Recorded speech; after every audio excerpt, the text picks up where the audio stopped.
I would like to talk to you about something that is affecting many people. Let's talk about trauma, shall we?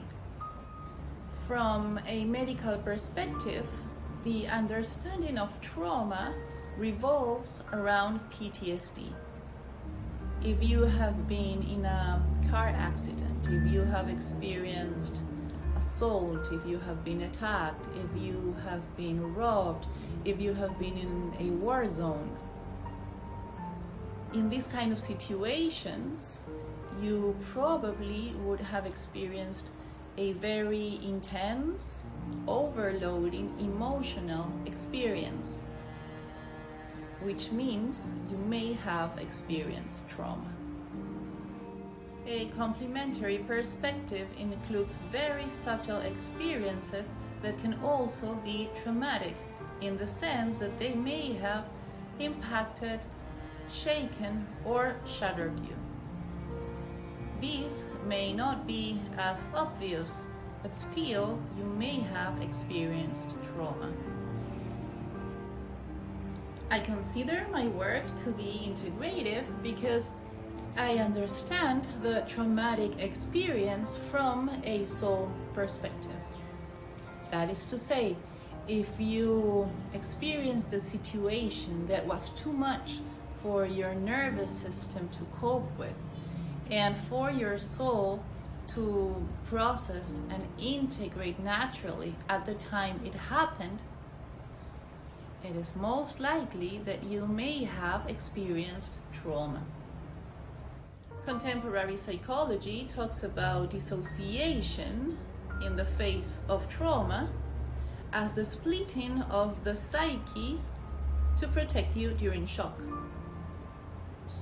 But it is not clear about which part dissociates or where does it go. From a soul perspective, I understand trauma as a moment in time where your soul gets frozen at the time you experience a very overwhelming situation. So you can continue with your journey and come back at a later time to retrieve it and integrate it. What I would like you to remember today is the following. If you experienced any situation that you felt it was overwhelming, it was too much for you to process at the moment, where you felt threatened, where you were injured, where you felt shattered in any way, then maybe you have experienced trauma. Now, this situation could be a situation where you didn't feel physically safe, or maybe you felt physically safe, but you didn't feel emotionally safe. Also, this situation could be a very obvious one, an overt situation, or it could also be a situation that was very subtle, a covert situation. And I would like you to remember this because one of the challenges we face today is that because we have normalized our experiences, we don't necessarily label them as traumatic or as trauma having happened. There are many different ways in which trauma can manifest in someone's life. It can show up as anxiety or depression.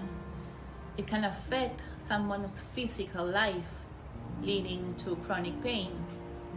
It is very important to understand that trauma is real and a valid experience, and that it is okay to seek for help to heal.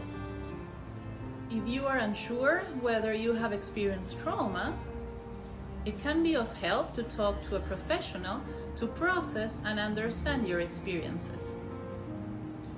Healing from trauma is possible, and seeking for help is one of the bravest, most important steps in the process. Namaste.